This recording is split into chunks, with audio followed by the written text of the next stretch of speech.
Believing that his former friend and apprentice Anakin Skywalker was gone, destroyed by the Sith Lord Darth Vader, Obi-Wan would of course turn and leave Vader upon Mustafar after he emerged victorious in their duel, allowing his fate to be decided by the will of the Force. And yet, despite not intervening to assist Vader after he'd been defeated, only moments earlier, Obi-Wan did appear to want to protect him in some way, offering Vader a warning from the high ground for him not to try to perform the attack he was planning upon Obi-Wan, with the Jedi Master knowing the likely outcome and the Sith Lord apparently unconcerned by it. So the question must be asked. Knowing he was now dueling not the Jedi Knight Anakin Skywalker, but the Sith Lord Darth Vader, why did Obi-Wan go through with the entire brutal duel on Mustafar, only to then warn Vader not to perform an extremely dangerous attack, seemingly trying to protect Vader? Let's start with the reason why Obi-Wan would provide the warning in the first place, and then look at why Obi-Wan's concern for the former Jedi Knight wasn't then extended once more after Vader was defeated, his fate instead being left to the will of the Force. Unsurprisingly, I think we can say that the warning was of course a result of the friendship that emerged between Anakin and Obi-Wan, which was unique among the Jedi of their era. A surprise to even Obi-Wan initially, but through the numerous missions they undertook together, the two had become good friends, as he would reveal to Luke in Episode 4. But specifically after the events of Episode 2, with Anakin having lost his mother, conflicted through his feelings for Padme, and having to deal with his devastating defeat to Dooku on Geonosis, despite a warning from Yoda to do the opposite, Obi-Wan would commit himself to acting not just as if Anakin was his Padawan, but also his friend, believing that was more important. By the end of the Clone War, Obi-Wan had to admit that while there was nothing more important than friendship for Anakin, even more than the teachings of the Jedi Code, these were also important to him as well, with Obi-Wan fully recognizing that it wasn't simply that Anakin would do anything to rescue him, but he would also do anything to rescue Anakin.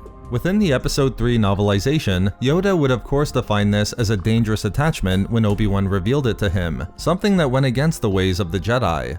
And yet, Obi-Wan would recognize that despite everything he knew Anakin did at the Jedi Temple during Order 66, and then afterwards on Mustafar, clearly on the path of the dark side, he still held on to the attachment represented through his friendship with Anakin. As the novelization reveals near the beginning of their duel on Mustafar, Obi-Wan knew that to strike Vader down wouldn't just be significantly difficult, but cause devastation to himself.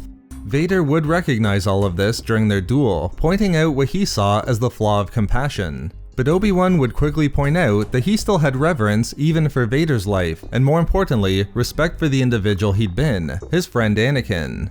As the duel neared its end on Mustafar, Obi-Wan would commit himself to following Yoda's advice and letting go of his friendship with Anakin. But as we know from Episode 3, Obi-Wan still wasn't able to prevent himself from warning Vader not to attack him once he had the high ground. As the novel The Life and Legend of Obi-Wan Kenobi reveals, Obi-Wan was aware of the fact that his warning emerged despite everything that had transpired previously on Mustafar. But importantly, Obi-Wan knew exactly what Vader was going to attempt to do, knowing the Sith Lord was guided by the power he believed was provided to him through the dark side, and also driven solely by rage and fury, as Vader cared more about defeating Obi-Wan than he did about defending himself.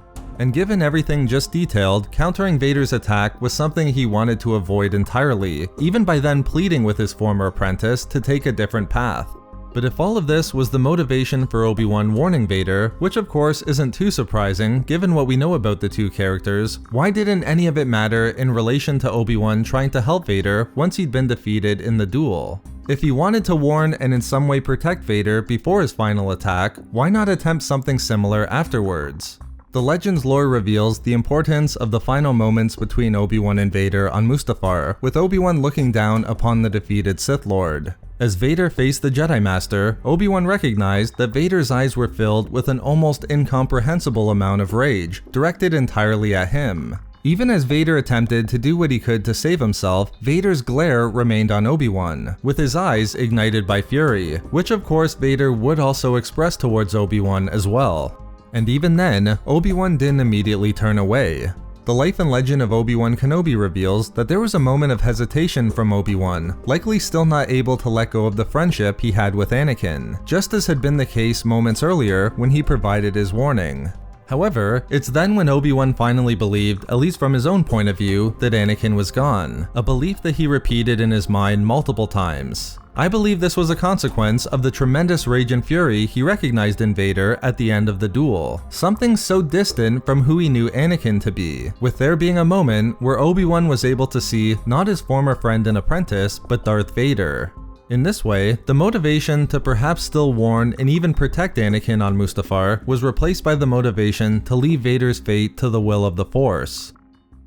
So there we have it, why Obi-Wan warned Vader not to attack him once he had the high ground during their duel in Episode 3. Thank you very much to all of the Patreon members of Star Wars Reading Club, as your support is so greatly appreciated. You can find all of our social media links and a link to our Star Wars gaming channel in the description below for updates and even more Star Wars content. We love making these videos, so why not subscribe for more fun Star Wars theories and discussions. Also, if you enjoyed the video, think about giving a like or leaving a comment. If not for me... For the high ground.